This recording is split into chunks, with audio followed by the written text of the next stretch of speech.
คุณของแม่เริ่มแต่ปฏิสนแม่อดทนอุ้มท้องเหมือนคนไข้จะลูกนางมทนัดอึดอัดใจจนลูกได้ยังเข้า9 เดือนปลายแม่เจ็บปวดรวดร้าวถึงข้าวคลอดเจ็บตลอดกายานำใจหายต้องปงหมอนนอนกลมด้วยกลมกายเสียงความตายแต่ละเถื่อหลังคลอดมาที่นี่ยำคลอดมาออกมาเป็นทารกแม่กอดอกกลมกลวยบ่ให้มุนหมองป้อนข้าวน้ำนมกับประคับประคองหีดยุงฟ่องกัดไหลบ่ให้ไตตอมอันแม่คนใดให้กำเนิดเกิดมนุษย์โลกสมมตินามนิยมไว้คมสันเอิ้นว่าแม่มาแต่ทำอิฐที่ตั้งครรภ์พอเหตุทานต้องคลอดออกลูกมาเจริญพรทานผู้ฟังทั้งหลายในขณะที่ดวงจิตของทานกำลังสงบอยู่นี้เป็นเวลาที่เหมาะสมสำหรับการทบทวนไตร่ตรองพิจารณาถึงเรื่องราวชีวิตในอดีตที่ผ่านมาจนถึงปัจจุบันเพื่อว่าเราจะได้เห็นตนเองที่แท้จริงให้แจ้งขึ้นนั่นคือการเริ่มต้นของหนทางการแก้ปัญหาในชีวิตเราต้องพากันระลึกนึกถึงตนเองเมื่อชีวิตยังเยาว์วัยเป็นเด็กตัวน้อยๆที่มีความม่วนซื่นสนุกสนานแจ่มใสเอามักจะนำเห็นห้อยยิ้มอันสดชื่นของแม่ปรากฏขึ้นอยู่ทุกวันอยู่ทุกเวลาและก็เป็นห้อยยิ้มที่อบอุ่นแสนงามที่สุดในชีวิตของเฮาและเฮาแสนจะมีความสุขใจส่งห้อยยิ้มหวานๆให้กับแม่เฮาต้องคิดถึงวันเก่าๆที่ผ่านมาที่แม่เคยเบิ่งแยงเลยเอาใจใส่เลี้ยงเบิ่งสุกอยู่อุ้มสู่เฮามาจนใหญ่เป็นบ่าวเป็นสาวจนเฒ่าจนแก่แม่สอกหาเงินคำส่งเสริมให้เรียนตั้งแต่อนุบาลจนฮอดประถมมัธยมและมหาวิทยาลัยได้เฮ็ดเวียกเฮ็ดงานไปจนจบเฮายังจือจำสัมผัสในความรักที่อ่อนโยนนั้นได้ยามใดที่เฮาเจ็บไข้บ่สบายเฮามักจะเห็นแต่แม่อยู่อ้อมข้างโตเฮาเสมอคอยปฏิบัติรักษาพยาบาลและนั่งเฝ้าให้กำลังใจคอยป้อนข้าวป้อนน้ำเช็ดถูทำความสะอาดสิ่งเปื้อเปื้อนทั้งหลายโดยบ่ได้ขี้เดียดแม่นยามใดที่เฮาย่านได้ห้องให้แม่ก็จะช่วยเช็ดน้ำตาและเว้าออกมาให้กำลังใจเฮาอยู่เสมอยามมือเฮามีความทุกข์ร้อนกายใจรู้สึกหวั่นไหวและนั่งเหงาเฮาจะทบทวนคิดฮอดแม่หลายที่สุดแม่ตั้งหักและหวังดีกับเฮาอย่างบริสุทธิ์ใจ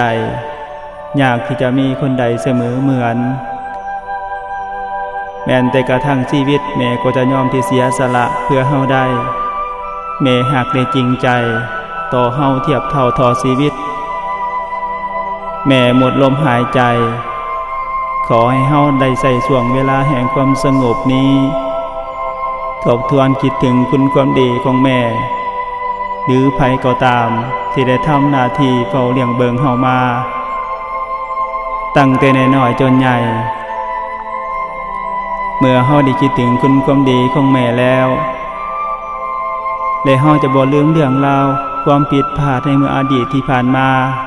ที่เคยทำไว้กับพ่อกับแม่ทั้งที่แม่แสนจะดีกับเฮาเหลือเกินแต่หลายเทื่อที่เฮากับสนองคุณแม่ด้วยการกระทำที่บ่ดี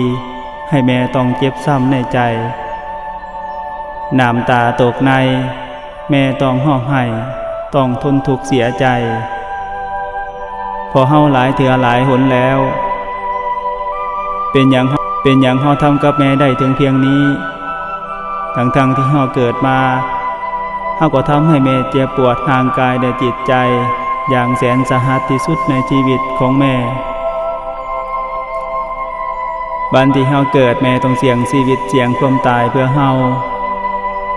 แม่สู่อดทนทุกข์ทรมานยอมลำบากทุกอย่างเพื่อจะเลี้ยงเบิ่งให้เฮาได้เจริญเติบโตขึ้นมาอย่างมีความสุขและเฮายังเหยียบย่ำซ้ำเติมหัวใจของแม่อีกบ่เฮาต้องพากันทบทวนถึงความผิดพลาดอันใหญ่หลวงของเฮาที่เคยทำไว้กับแม่และเฮาบ่ต้องปิดบังอารมณ์แห่งความสำนึกผิดของเฮาบ่แม่นเป็นเรื่องที่น่าอับอายเพราะเฮาจะร้องไห้ออกมาจากการสำนึกในความผิดพลาดนั้นบ่ว่าเฮาจะเป็นหญิงหรือชายเฮาทั้งหลายต่างคนก็มีบาดแผลในหัวใจที่เกี่ยวกับการเว้าและการกระทำที่บ่ดีซึ่งเคยมีต่อแม่เริ่มจากคำทำอิฐที่ลูกได้เว้าเป็นก็คือคำว่าแม่ใบหน้าทำอิฐที่ลูกได้เห็นก็คือใบหน้าของแม่เสียงทำอิฐที่ลูกได้ยินโดยเสียงธรรมชาติก็คือเสียงของแม่คำว่าแม่ที่เป็นคำที่ยิ่งใหญ่ที่สุดในโลกคำว่าแม่เป็นคำที่ศักดิ์สิทธิ์ที่สุดในโลกพ่อแม่คือคนที่รักลูกอย่างแท้จริงแม่คือผู้หญิงให้กำเนิดคลอดลูกออกมามีความหมายที่ลึกซึ้งมนุษย์ทุกชีวิตล้วนก่อกำเนิดมาจากแห่งเดียวกันก็คือท้องของแม่แม่จึงเป็นที่รวมเอาคุณธรรมทุกอย่างความดีงามไว้ในเพียงคำเดียวก็คือคำว่าแม่แม่ได้กระทำในสิ่งที่ยากยิ่งความรักของแม่จึงยิ่งใหญ่บ่ว่าลูกจะเป็นอย่างใดแม่ก็บ่เคยคิดเคียดจังลูกเลยรักลูกด้วยความห่วงใยอาทรและเมตตาให้ทั้งความรักและความอบอุ่นด้วยความจริงใจและความหวังดีให้อย่างสุดชีวิตเป็นว่าตนเองจะต้องเจ็บปวดหรือสูญเสียอันใดไปแน่ก็ตามให้ได้แม้แต่กระทั่งเลือดเนื้อและชีวิตแม่เกิดมาเพื่อให้อย่างแท้จริง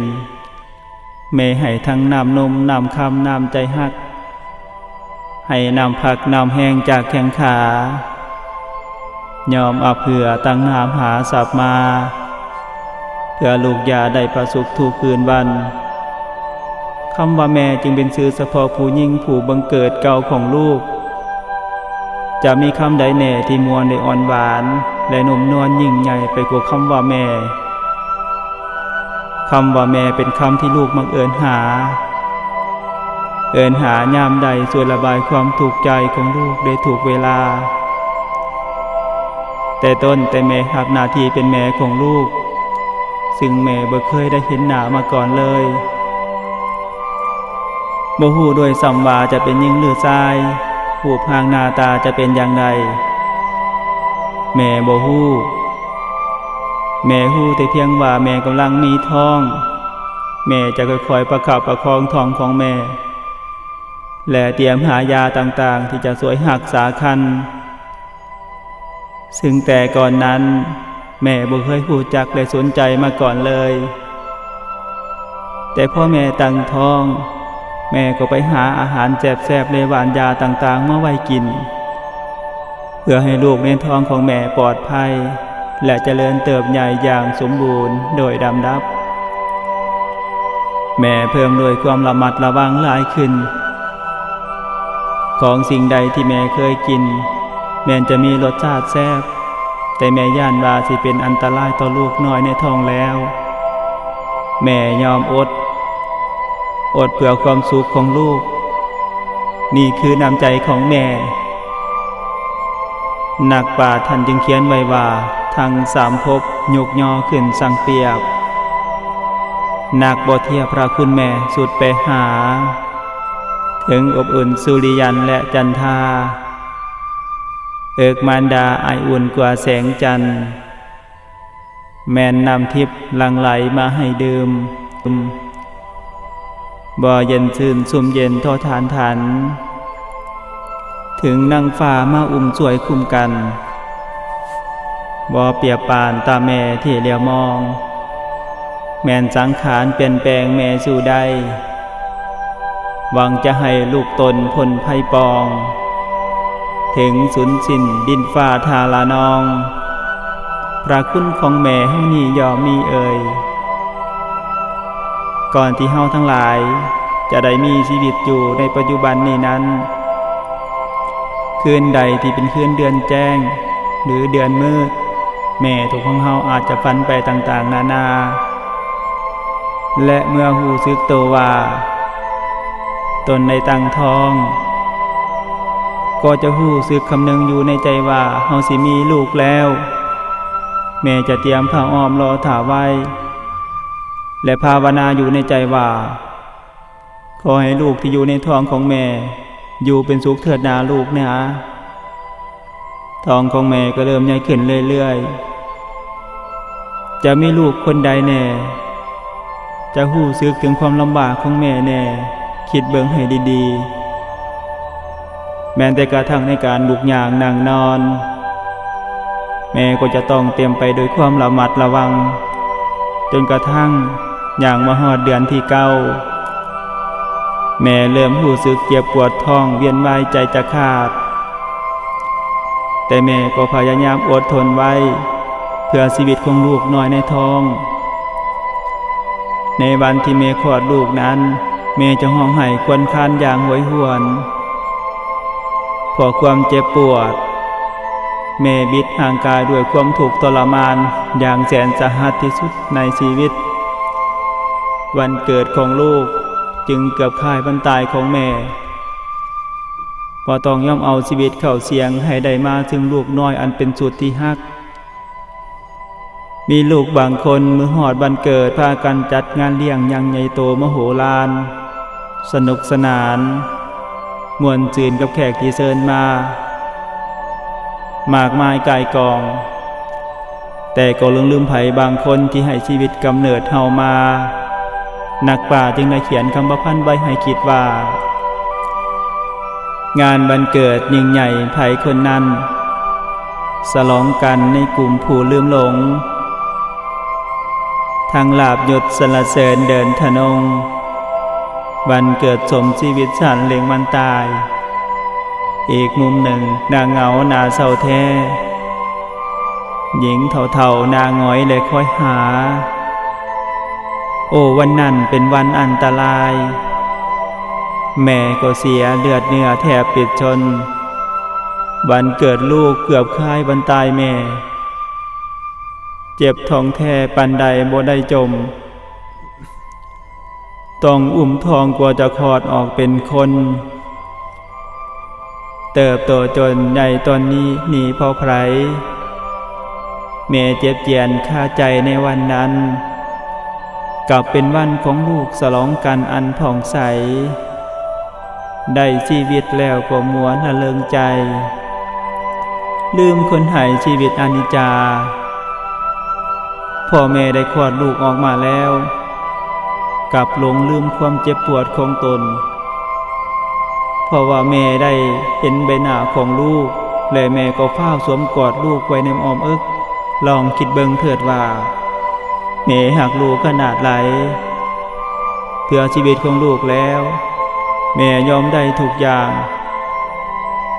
จะมีลูกคนใดแน่ที่รู้สึกสำนึกถึงความลำบากของแม่แน่และมีลูกคนใดแน่เคยถามแม่ว่าแม่เอ้ยแม่เมื่อยบ่แม่เอ้ยแม่หนักบ่แม่เอ้ยแม่ทุกข์บ่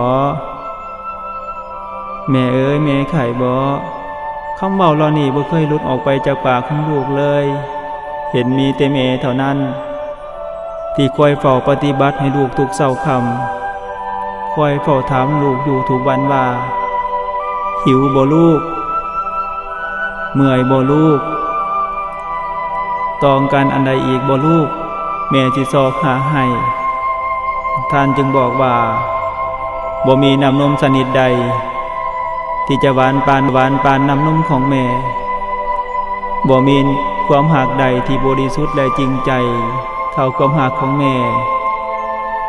มีลูกบางคนพอใหญ่ขึ้นมาก็พากันหนีแม่ป่าถิ่มแม่ให้แม่วันไหวอยู่ตามลำพังบางคนพ่อแม่เฒ่าแก่ชราลงขับไล่แม่นี้ออกจากบ้านจากเรือนทั้งที่แม่เลี้ยงมาด้วยความรักและห่วงใย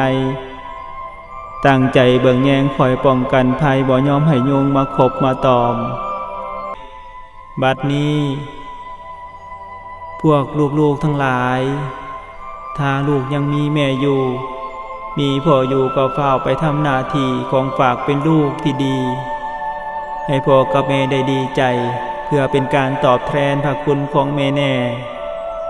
พ่อและแม่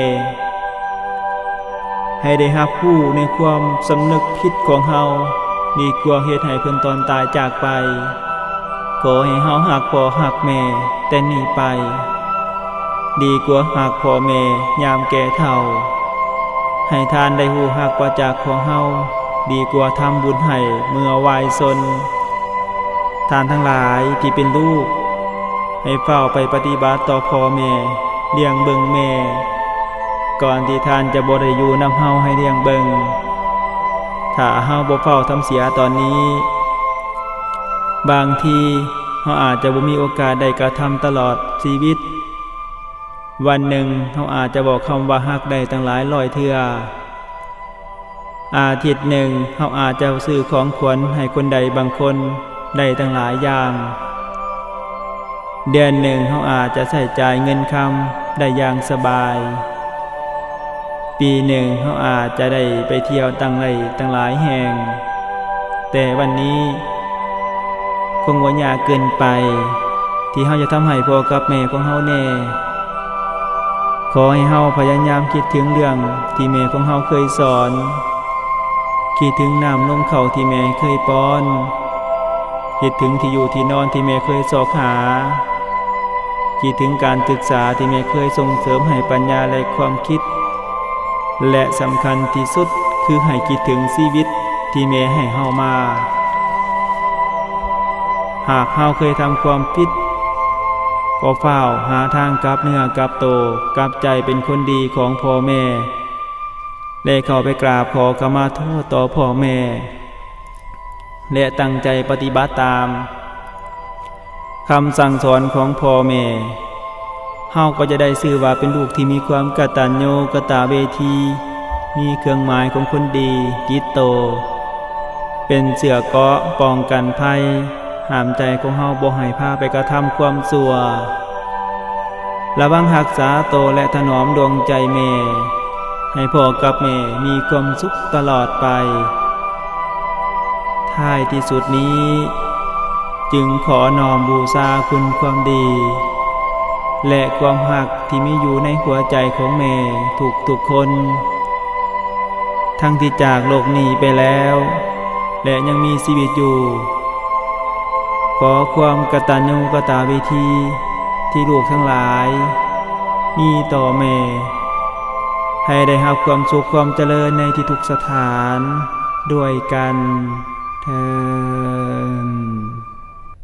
สาธุสาธุสาธุอนุโมทามิ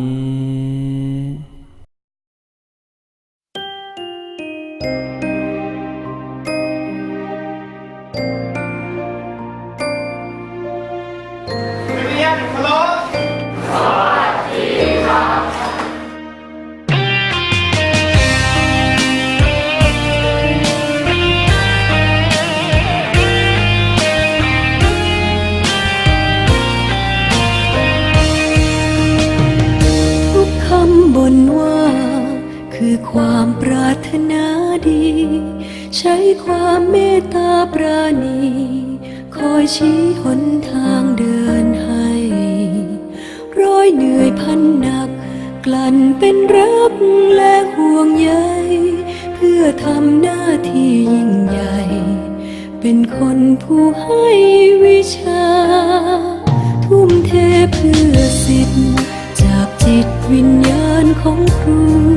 แสนเทียนเพื่อการเรียนรู้ ยังสู้ยังส่งเรื่อยมา ให้สิทธิ์ถึงฟังด้วยแรงหวังแรงศรัทธา เหนื่อยกายและใจทว่า เป็นสุขอยู่ทุกนาที ความภูมิใจมิได้อยู่ในพานไหว้ครู แต่อยู่ในวันที่รู้ว่าสิทธิ์นั้นไปได้ดี เรือจ้างลำแกร่งยังพายสุดแรงที่มี พ่อพิมพ์แม่พิมพ์วันนี้ยังพิมพ์คนดีสุดแรงหัวใจ ทุกคนคือสิทธิ์ตลอดชีวิตของครู ถ้อยคำชื่นชมเชิดชู ไม่ต้องให้ครูก็ได้ รู้ถูกรู้ผิดมีชีวิตที่สดใส สิ่งนั้นที่ครูฝันใฝ่เพื่อเป็นแรงใจให้ครู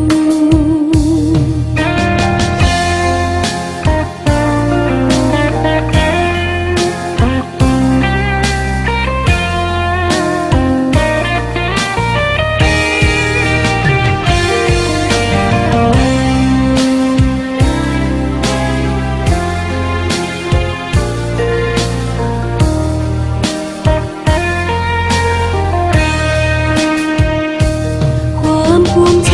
ไม่ได้อยู่ในพานไหว้ครู แต่อยู่ในวันที่รู้ว่าสิทธิ์นั้นไปได้ดี เรือจ้างลำแกร่งยังพายสุดแรงที่มี พ่อพิมพ์แม่พิมพ์วันนี้ยังพิมพ์คนดีสุดแรงหัวใจ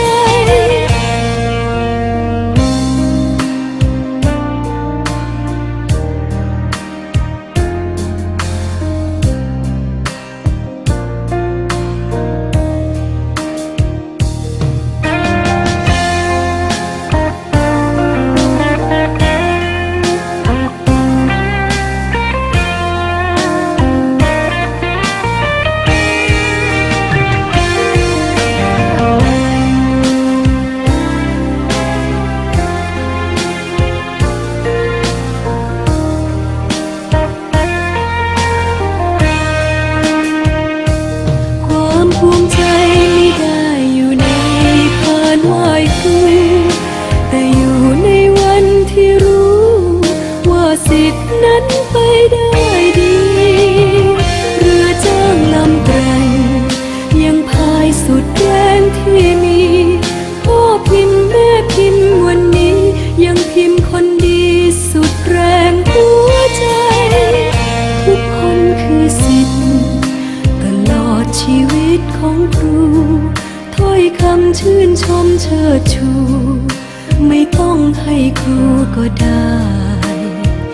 รู้ถูกรู้ผิดมีชีวิตที่สดใส สิ่งนั้นที่ครูฝันใฝ่เพื่อเป็นแรงใจให้ครู รู้ถูกรู้ผิดมีชีวิตที่ก้าวไกล เป็นคนที่ดีให้ได้ นั่นคือรางวัลให้ครู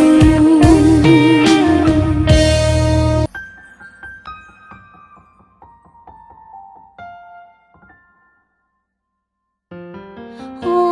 ยเหงื่อลินไหลในใบหน้าแม่ ลูกเห็นมาตั้งแต่เมื่อตอนเยาว์วัยก้อยด้วยหอยยิ้มที่แม่นั้นคอยมอบให้ เห็นหอยยิ้มเธอใด ก็เหตุให้หัวใจนั้นสุขเหลือเกิน หอยที่สร้างสานำพาลูกยาง ก็เกิดเป็นเส้นทางพบความเจริญ ม่สู่ทางทาง เส้นทางให้ลูกก้าวเดิน นับมือนับเจริญ ผู้คนต่างสรรเสริญใต้การนำพา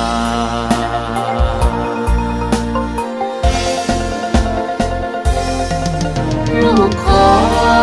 กล่าวย้ำคำปฏิญาณสิเป็นคนสืบสานในเจตนาห่วมใจประสานผู้สาวประสานห่วมศรัทธาตามหอยวิลาสตรี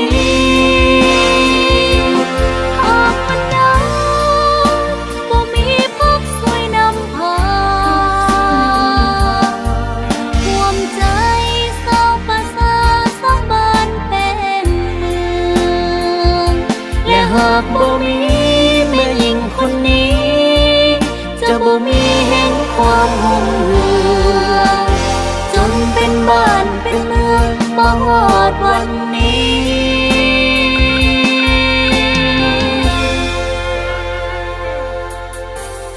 ยอมเหนื่อยปานใดใจยังสู้ทนเพื่อลูกๆทุกคนได้เป็นคนดี หากและถนอมยินยอมให้ทางชีวิตด้วยความหักและหวังดี จากผู้หญิงคนนี้ที่ชื่อว่าแม่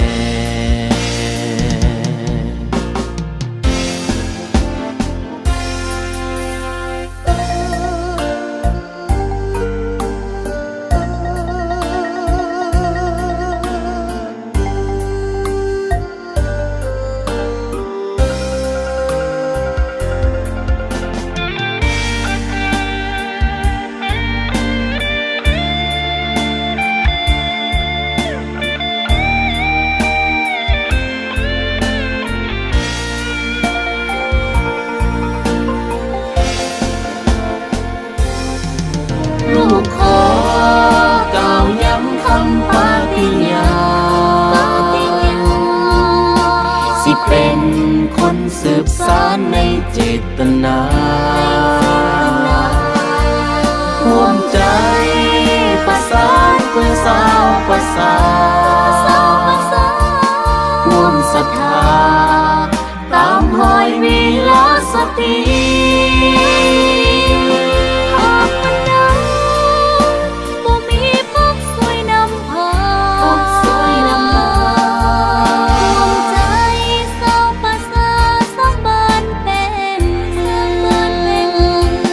หากบ่มีแม่หญิงคนนี้ จะบ่มีแห่งความหุ่นเรืองจนเป็นบ้านเป็นเมืองมาฮอดวันนี้